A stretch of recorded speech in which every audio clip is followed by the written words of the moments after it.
কোনো ব্যক্তির মৃত্যুর পর তার রূহ যখন ফেরেশতা নিয়ে যায় তখন আকাশে কি ঘটে? সেই ব্যক্তির রূহ সর্বপ্রথম কোন দুনিয়ায় গমন করে?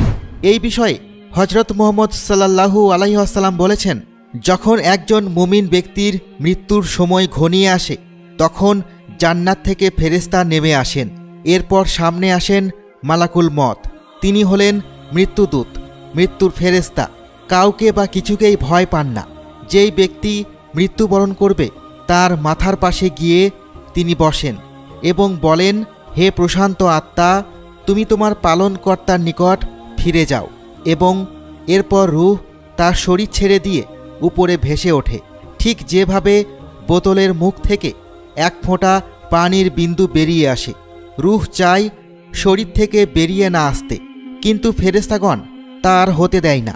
চোখের পলকে রূহকে ধরে ফেলেন তারা, যাতে করে রূহ কোনোভাবে মাটিতে পতিত না হয় বা অন্যথা কিছু হয়। অতঃপর সেই রূহটি নিয়ে তারা জান্নাতের দিকে চলে যায়। যে কোনো মুমিন বান্দার রূহ নিয়ে যাওয়ার সময় ফেরেশতাগণ অবাক হন, কি সুন্দর এই আত্মা।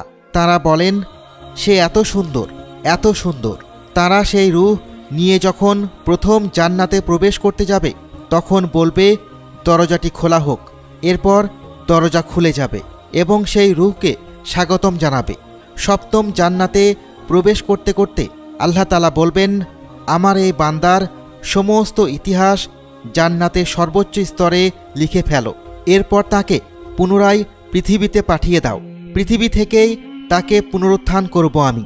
এরপর এই আত্মা পুনরায় তার শরীরে প্রবেশ করে। এর মধ্যে দেহটিকে কবরে শায়িত করা হবে। তারপর দুইজন ফেরেশতা মুনকার নাকির আসবেন সেই মৃত ব্যক্তিকে তিনটি প্রশ্ন করতে, তোমার রবকে, তোমার দিন কি, এবং মহানবী সাল্লাল্লাহু আলাইহি ওয়াসাল্লামকে দেখিয়ে জিজ্ঞাসা করা হবে, এই ব্যক্তিকে। একজন মুমিন ব্যক্তির সাথে এই প্রশ্ন উত্তর আদান প্রদানের সময়টি বেশ দারুণ হবে। তবে একজন অবিশ্বাসী বান্দা যার ঈমান শক্ত ছিল না, তার মৃত্যু কিভাবে হবে, তার আত্মার সাথে কি কি করা হবে, সেই ব্যাপারেও প্রিয় নবী সাল্লাল্লাহু আলাইহি ওয়াসাল্লাম বলেছেন, এই ধরনের ব্যক্তির মৃত্যু সুখকর হবে না। সবচেয়ে গুরুত্বপূর্ণ বিষয় হলো, তাদের রূহকে যখন মৃত্যুর পর বেহেশতে নিয়ে যাওয়া হবে তখন তাদেরকে চেনা যাবে সবচেয়ে ঘৃণিত আত্মা হিসেবে। সেখানে থাকা পূর্বের রূহগুলো বলবে, এগুলো কেমন বেমানান আত্মা, এ কেমন বিচ্ছিরি জিনিস আনা হয়েছে, এ কেমন নোংরা জিনিস আনা হলো। তারা বলবে, যত বিচ্ছিরি নাম আছে সেগুলো দ্বারা তারা সম্বোধন করবে এই রূহগুলোকে। তাদেরকে যখন প্রথম বেহেশতে নিয়ে যাওয়ার জন্য দরজা খুলতে বলা হবে তখন তা খুলবে না। এতে প্রিয় নবী বলেছেন, জান্নাতের দরজা তাদের জন্য কখনোই খোলা হবে না।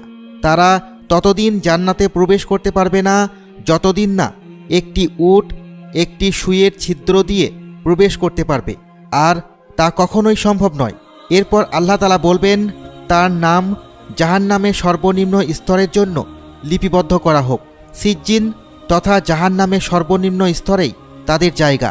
তাদেরকে সেখানেই নিক্ষিপ্ত করা হবে, তাদেরকে সেখানেই যেতে হবে।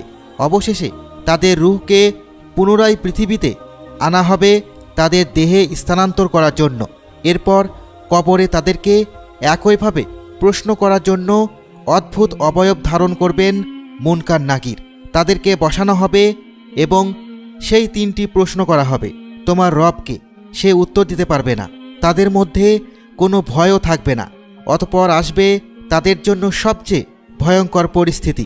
তারা কেমন উত্তর দিবে এই ব্যাপারে প্রশ্ন করলে মহানবী সাল্লাল্লাহু আলাইহি ওয়াসাল্লাম বিশ্লেষণ করে বলেন, কবর হচ্ছে মানুষের মৃত্যুর পরের জীবনের প্রথম ধাপ।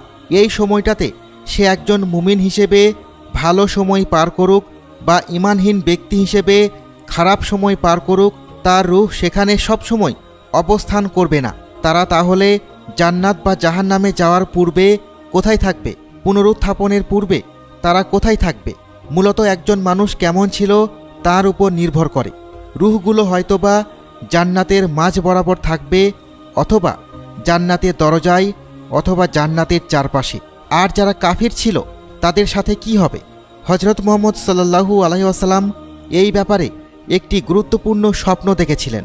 তিনি স্বপ্নে দেখতে পান এক ব্যক্তি যে সবসময় মিথ্যা কথা বলতো, তার মুখের দুই পাশ টেনে ধরে দুই দিকে আটকানো হয়েছে। আর একজনের মুখকে পাথর দ্বারা চূর্ণ বিচূর্ণ করতে দেখা গিয়েছে। আর একজন ব্যক্তি যে নামাজ আদায় করত না, তার মাথাকে পাথর দ্বারা চূর্ণ বিচূর্ণ করতে দেখা গিয়েছে। আর যারা সবসময় ব্যভিচারে লিপ্ত ছিল, তাদেরকে ফুটন্ত আগুনে নিক্ষেপ করতে দেখা গিয়েছে।